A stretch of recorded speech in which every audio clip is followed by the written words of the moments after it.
Little disclaimer for since this is I'm gonna make this 2 videos. I know I say it in some of my recordings, but I didn't want you watching like an hour long video of me, yapping and crying and playing my Yu-Gi-Oh hands and with the deck list and all that. So I'm putting this into 2 videos. The first part is going to be the deck profile, right? And what is to be the deck profile, like the final cut, right?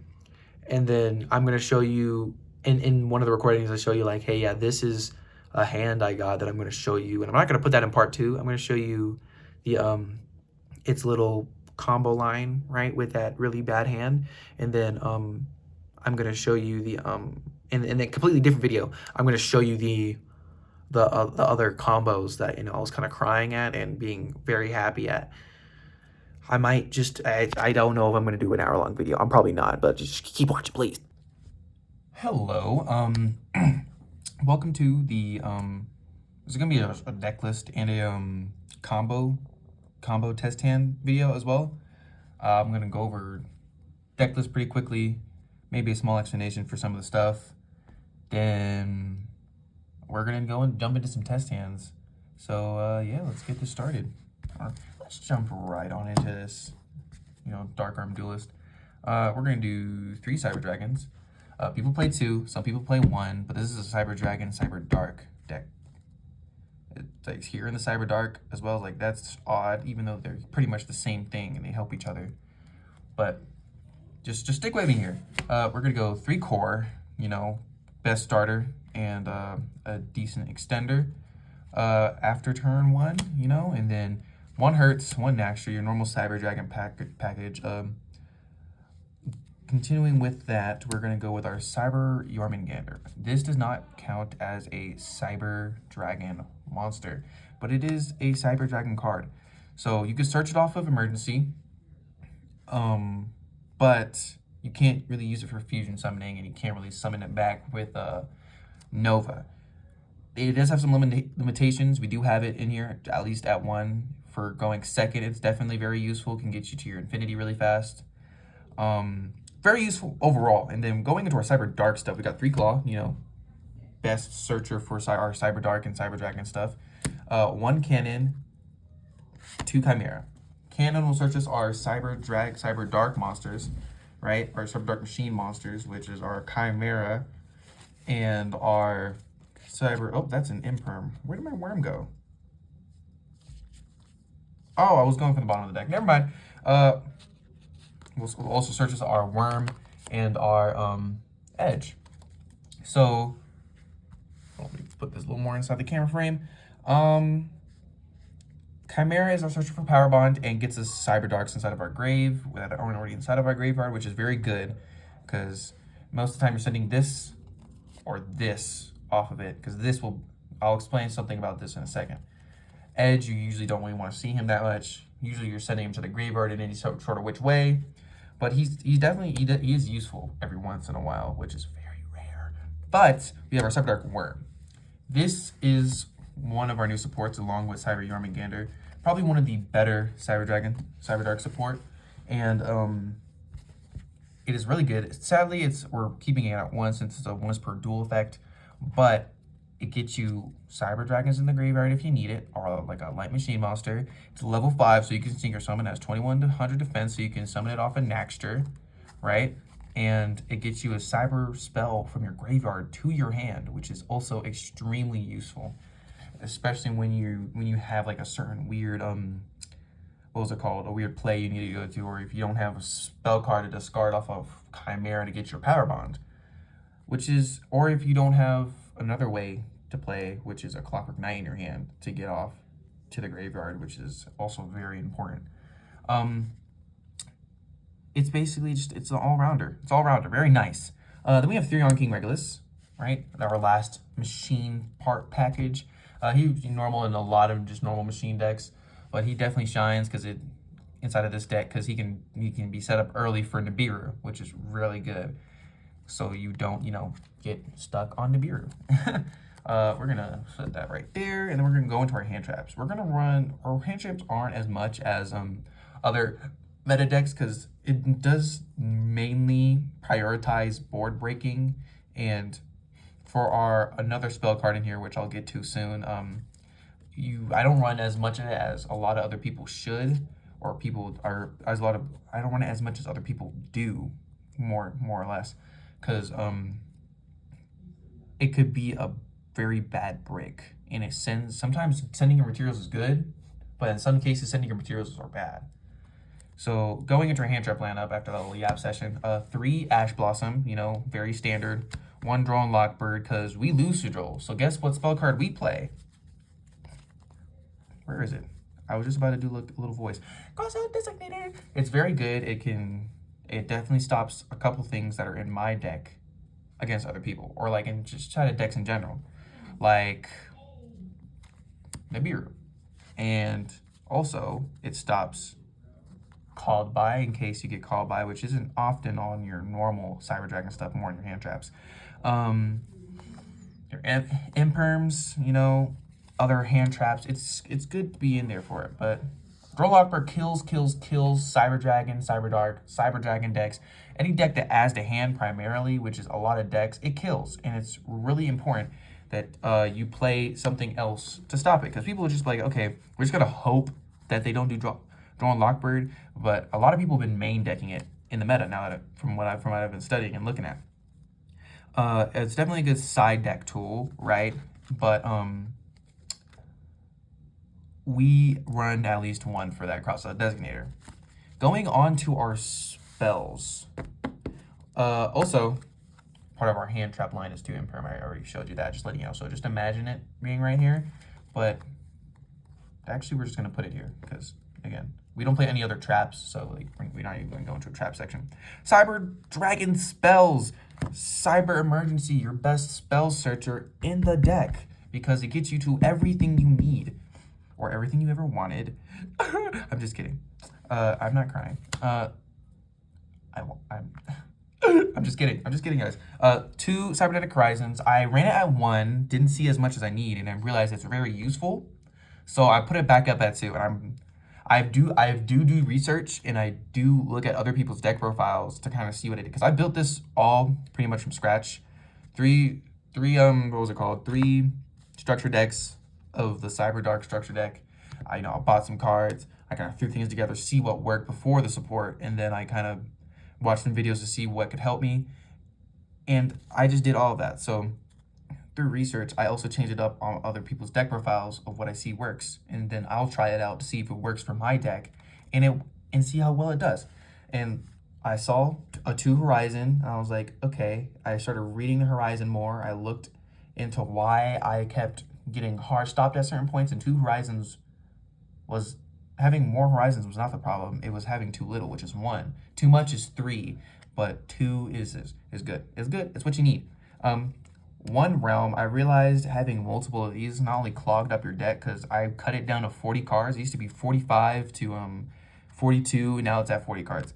Having a lot of these can kind of break you, because, again, getting multiple realms in hand, okay, discard fodder. But also, what are you going to do with those other realms after that? Because you can open 3 realm and start crying because you don't have anything else in your hand.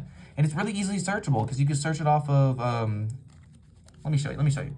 Search it off a claw, because you just search it for spell effects, and you can search it off a core. And as long as you get to core, or as long as you have or are able to get to Cyberdark Claw, you're always able to get to it. But running multiple isn't 100% needed. It does give you your additional normal summon, which is really important for your Cyberdarks. It gives you an additional normal summon for your Cyberdark cards. It's really important, really good. But not 100% necessary to run at more than that set amount. 2 power bonds, just in case you don't open it, and just in case you don't open it, you have an extra one if you need. Hold on, let me reword that. In case you open one of them, because you can discard to get the other one, or you can do a whole bunch of other shit and stuff, right? I try not to curse there. I'm sorry. 2 power bond is important, because right now I have polymerization. I just don't have the Hort's Frog, the Mechanical Dawn. I do have a deck profile in Neuron, kind of showing you like the complete finalness of this deck, of what I'm trying to get it to, and so I could show you the end boards and all that. I'll pop it up on the screen right here in like probably 3, 2, 1. Bada bing, bada boom. pause it, take a screenshot, look at it. Okay, now it's gone. So that is what I'm trying to get to. And of course, I'll post a deck profile, combos, and all of that. I know I have a lot of these on here, but that's pretty much my whole basis right now. You know, I'm not trying to do a full-time YouTube thing. If it does happen, then that's cool. But you know, it's just a short thing because people do a lot of Cyber Dragon and just do Cyber Dragon. You know, K9's coming out, so that's going to take over the Cyber Dragon thing. But maybe I can splice some K9 into here with my Cyber Dragon Cyber Dark deck and see how it does. That will probably won't happen because of all the. Now you don't need a lot of extra deck space for this, right? For like your main Cyber Dragon stuff. That's what primarily is your, you know, your extra deck. But moving on, sorry for that little yap session. You know, you want to see the deck profile. You don't want to hear me yap. 2 Clockwork Knight. 1 is good. Having 2 is really good because you have 1 for the field and 1 to discard off of. It shuts down a lot of type specific engines like Fiendsmith.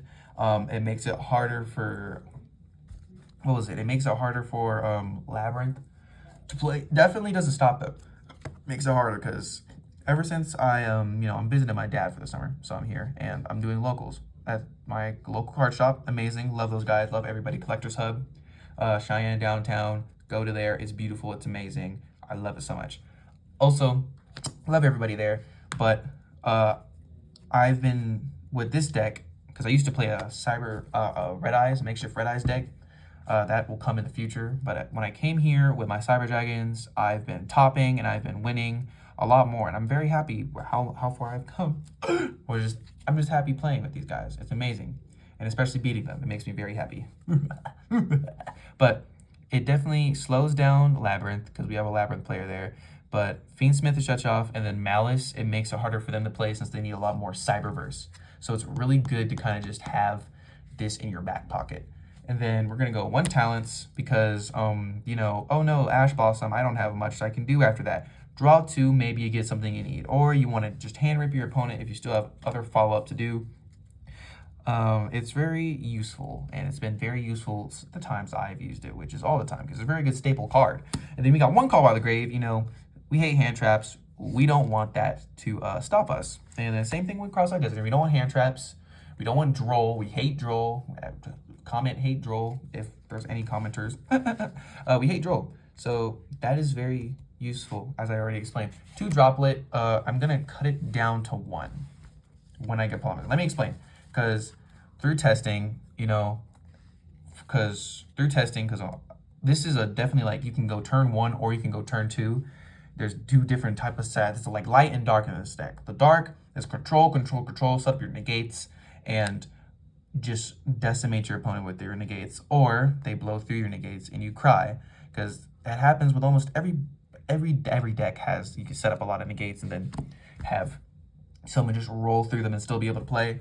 But having 2 of these is having 3 definitely bricked me a lot. Having 2 of these, like, they come up occasionally and it's really good, but I don't use it often. And it's primarily more of a turn 2 after turn 1. But if you have open 2 and you don't have what you need in your hand, then it's kind of just a liability to have your Forbidden Droplets. So I'm cutting it down to 1 to add polymerization, and when it comes up, it will come up. It's very useful. Trust me. I've done a lot of testing. You really only need, you definitely really just need at least 1, but 2 is definitely a really good to play right now if you're in my situation, you don't have everything that you got, right? I just need that 1 Horse Frog and maybe a Zeus, which you saw in the pop-up. I'll do it again. All right, and then 2 Imperm. I already showed you this, put in the hand trap spot. It's really good. It's very useful. It's definitely come up with 2. I did cut it to 1 for a Cyber Rev System because I realized Rev System could be a really good extender, and it could really help. Sometimes opening 2 Imperms turn 1 is like blah, but like it's in the side deck. So like if you decide, you know what, I want to go turn 2, or if like you win and you're about to go to turn 2, you got 2 of those to put in your deck. And then it's like my golden ratio is the 40 cards of my Cyber Dragon deck. 45 was good. It wasn't as consistent as I wanted. It definitely gave me some bricky hands. 42, I definitely had what I needed, but also wasn't as consistent as I needed it, but it still whooped some tail. I put it down at 40. It's giving me my consistency that I wanted. It's not always, like, you're always going to break. You're always going to break. It's going to happen no matter what deck you got. You will break. So, again, it's giving me more consistency that I'm looking for, but it's also giving me this, like, the gates and the hand traps that I need if they're forcing me to go second. We're going to go in this opposite order. We're going to go 1 Clockwork Knight. People run at it too because, oh no, what if I need the second one? Or what if this doesn't happen or that doesn't work? Well, you play without your Clockwork Knight. You can do that. Well, I'm playing a Cyber Dragon Cyber Dark deck, so having Clockwork Knight isn't always a necessity, but it's definitely very useful. So I get why people try to run it at 2. I keep it at 1 so I can have a little more open with my extra deck slots. Azili. I don't know. Sky Striker Azili. It's tongue twister. I don't know why people don't run this at 2. Run just 1. You don't need 2. I don't know why people don't play this more often because it's very useful when it comes up, and if you end your turn on it, it's a very good in battle interruption because if they don't read it, they try to attack into it. You activate its effect, banish a spell card from your graveyard. You pop a card on the field. It's very useful, very delicious. But I do get why people don't, because it does kind of use up your materials if you don't manage your materials very well. Because I've been prone to do that, and I have a whole bunch of materials in my graveyard. I don't have much follow up after my turn 1, and it's because I have Azili on the field, or I just wasted too much materials trying to get to my end board, which is problematic, which is not good. But it's okay. We learn. 1 Espleal Knight, you do get locked into machines, so I don't play on much other, extra deck and main deck stuff that can be summoned. Because once you're locked into machines with Horizon, Jormungandr, or I think Naxtra also locks into machines, it comes up to where it's like, oh, that's not very fun. So you can't end on Espleal Knight. That's just when it comes up and if you need it. Seeger, because it not only does it bridge you to your Azili, it's also good to end so you can gain attack on one of your monsters and you don't take battle damage with this guy. So with your Infinity or when you're trying to go for your OTK plays, which turn 2 is all about either OTK or you set up some to where you can survive the next turn, trying to break your opponent's board. That's what it is. Destroy, attack, destroy. We play 1 Vinema, right? I'm planning on replacing this with Zeus because I was like, this could be useful, but any locals or any testing I do, I barely see it come up. There is times where I can get like 4 level 5s on the field, but in reality, I never summon him because all that gets turned into my main board for either attack or negate.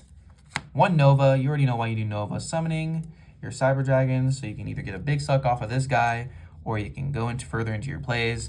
Infinity, big suck, nice negate, all a ditty. It's a very good card overall. 1 Rampage. I do play this on 1, which is a bit, oh no, you're talking about OTK, destroy. Yes, OTK, destroy, because, this is, maybe because it's good, and I said so. You don't need 2, because you can try to try to get it into your Infinity, but it's good. I might actually just set it into 2 separate videos. I'm not known in the YouTube community. No one's gonna watch a 44-minute video of a random teenager on YouTube talking about his deck profile. Chimera Tech Fortress, 2 of them because it's gonna get replaced with a Horse Frog. I noticed that I don't really need to because whenever I do the 1, they're already like, oh my goodness, they took everything, because it's usually turn 2, take everything, or turn 3, if they want to make it that far, you take everything, and it's just like, dang, what do I do now? That's what they say, what do I do now? And then they didn't even say that, I'm just saying, that's just pretty much how it is. So you don't really need 2. I'm cutting it to 1. I might put it back at 2, but usually once you do the 1, they're like, oh, poopy pants, right? You got Chimera Tech Mega Fleet for the extra monster zone. It's just a contact view, so like they can't really respond to it, especially in open game state. So bada bing, bada boom, you take it, they can't do anything about it. But a funny little tech, you get Theon King Regulus out on the field, and you have literally the name Cyber Dragon, the little Cyber Dragon card. Where are you, Cyber Dragon? If you have Cyber Dragon equipped the Therion King Regulus, you can use that equipped card to the Therion to contact fuse, and it trips a whole bunch of people up. They're like, what the flip? So it's very funny. It's hilarious. Yes, it is legal. Judges confirmed it. And then I have one Eternity because turn 2, if they have something that targets or can destroy or interrupt your stuff with your fusion monster, that kind of sucks. So you send this turn 2, banish it, right? And it'll protect your monsters from targeted effects, and they cannot be destroyed by your opponent's card effects. So it's all your fusion monsters are protected, not your others, which is sad, but you know. We're gonna go 1 Cyber End Dragon and then 1 Cyber Darkness Dragon. Cyber End Dragon is a good like turn ender, not turn actually end your turn. I meant like killing somebody with their if their monster's in defense position and it's at 8,000 because you power bond it. Boom, big damage, right? Darkness, that's your main end board guy. He'll get you your negates with your equip cards. So like it can send Therions and then Therion can use as a negate. I always wait to use Therion unless I absolutely have to use Therion because especially against my friend that plays Yubel, destroying isn't always the best option when you're trying to negate something. So, you know, that sucks. But then you got your big tower, your wall. It's unaffected by activated card effects. Your Cyber Dark End Dragon. So, he's very useful. I have never, ever once used him, but he's a funny tech card that you can pull against your opponents, which I haven't done yet because I'm playing a little more competitively. For this, you'd probably, if I ever wanted to play him, I would probably have main decked Eternal, which gets you back your fusion monsters you properly fusion summon, and you can tribute your Darkness equipped with End Dragon to get him out, which is still a proper summon to where you can still get the uses to get him out, which I think at some point I think I might have it in the main deck. I'm not sure. But for now, it's in the side deck till I kind of figure out what I want to do, maybe to get rid of that last imperm to put this inside of here. But it is very strong. It is very useful when it does come up. For me, it's not come up, but it's very strong, right? Right. I already said a lot about that being very strong. But it can be attacked over anything that's not activated, or if it's a non-target, it's gone. It's going bye-bye. But I might just, if I want to play this a little more competitively, I'll take this guy out and I'll put Typhon in here. And I'm trying to pull some Fluilos for my side deck from Stampede, you know. I think I did an opening on my channel about that, but that's pretty cool. So, yeah, that's the deck profile and the side deck.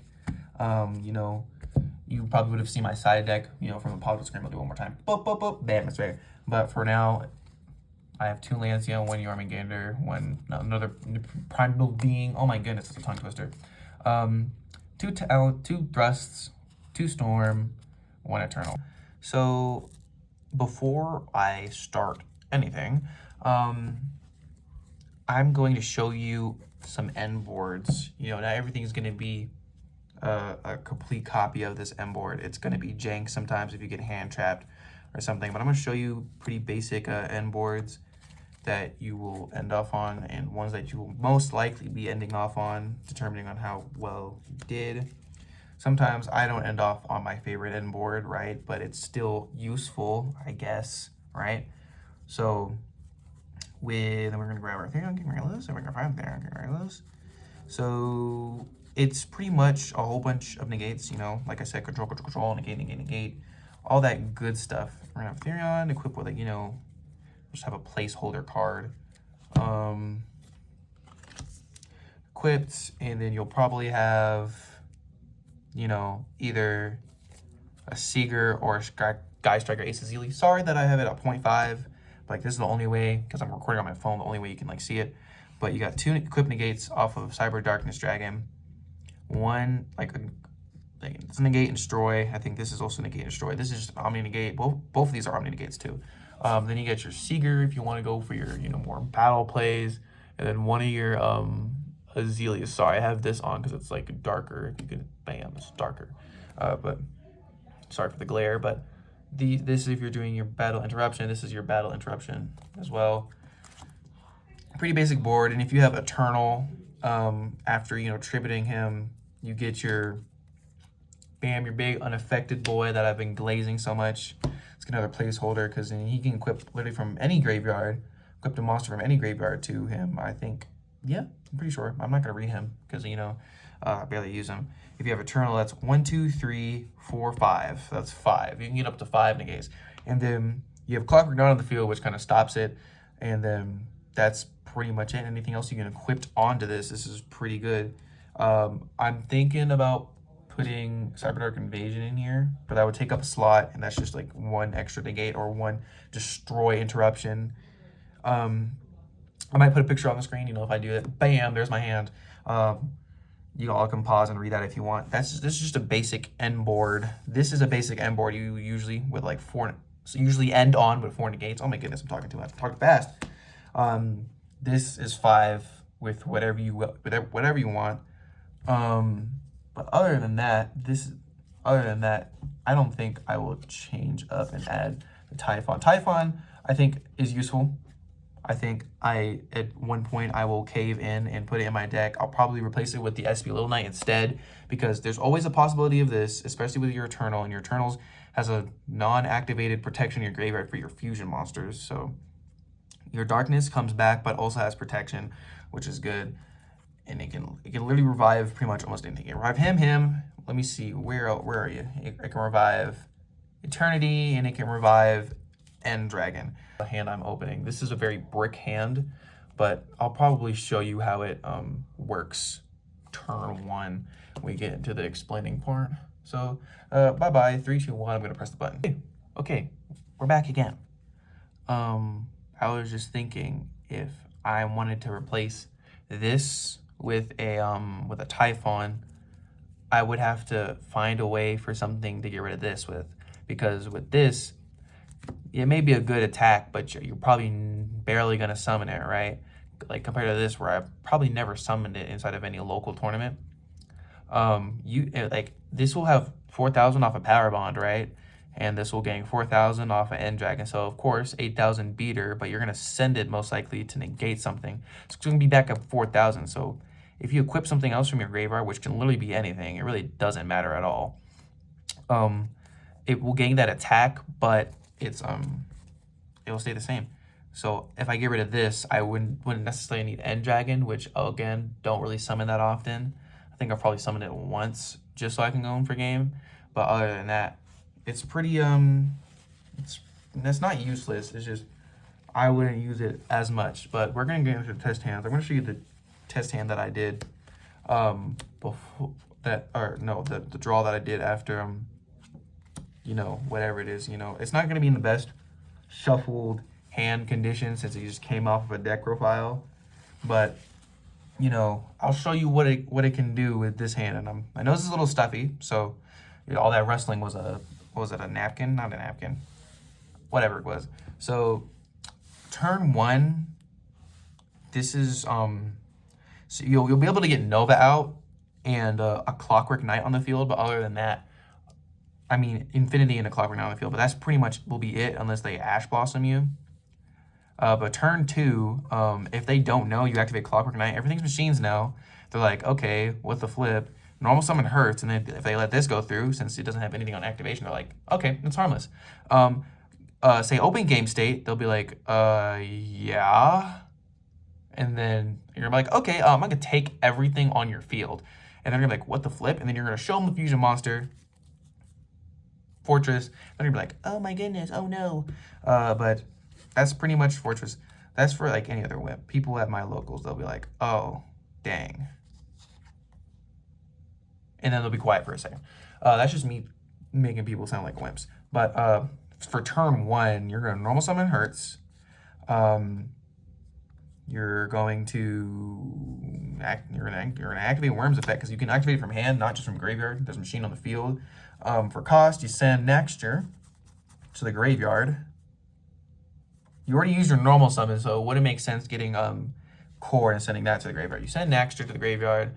You probably can't see that, but it doesn't matter. It doesn't matter. You send Hurts from the graveyard. You send Nexture to the graveyard. Special summon Worm. There's no cyber spell from your graveyard to add to your hand, so it kind of like doesn't really matter for the rest of his effect to go through. So then you're gonna link 1, Clockwork Knight. Again, you can't use Clockwork Knight now. Actually, if you activated Clockwork Knight first on the field, then you can Clockwork Knight, send Clockwork Knight, get the other Clockwork Knight. But since you already activated this on the field, you won't be able to activate another Clockwork Knight. You can activate its effect to banish it, discard Edge, right? And then get you Therion King Regulus, and then equip Edge with Therion King Regulus, which gives you 2 negates on the board, which is a very optimal play, very good. But a lot of people, guess what they're playing? Fiendsmith and other meta stuff. So definitely keeping this on the field would be a lot more easier. And if you get another Cyberdark on the field, which you most likely will because, you know, Cyberdark and Cyberdark deck, you can contact fuse away their board. So in the end of the day, this being on the field is a little more better than an extra negate, most likely, because it slows some people down or it just completely stops them in their tracks. But you do you. That's just another thing. But when linking off Naxter, Naxter's effect will activate. Grab Naxter back from the hand since it's Cyber Dragon in the graveyard. Activate Naxter's effect. Send Cyber Dragon. Summon Naxter face up defense position. You know, whatever. Special summon your Cyber Dragon back from Naxter's effect. So that's 1, 2, 3, 4, 5. So you are in Nibiru range.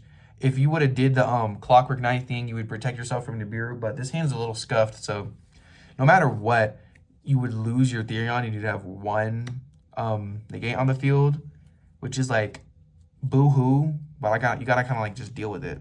Like I'm going to deal with it. So get your Nova on the field. If you really think you want to do your Cyber Dark plays turn 2 and try to go into your darkness and whatnot, I wouldn't suggest a turn 3. I think after this, you just want to go boom, boom, boom with your big, scary Cyber Dragon monsters. So we're not going to revive our hurts by sending our worm. If we did, we'd just send another Cyber Dragon. And then we would go link to Seeger, link to again into Zealy wasting materials. But again, it wouldn't really matter right now, but it kind of just would lose a little bit of your follow-up.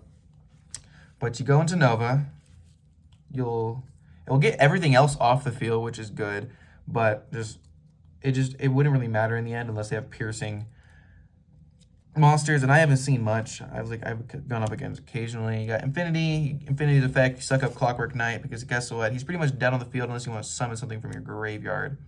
So, bam, you go into your Infinity. That's pretty much it. That's your end board. You know, you activate Clockwork Knight. You got an extra on the field if you want to do whatever you want. That's it. Turn 3, you're probably going to use this negate.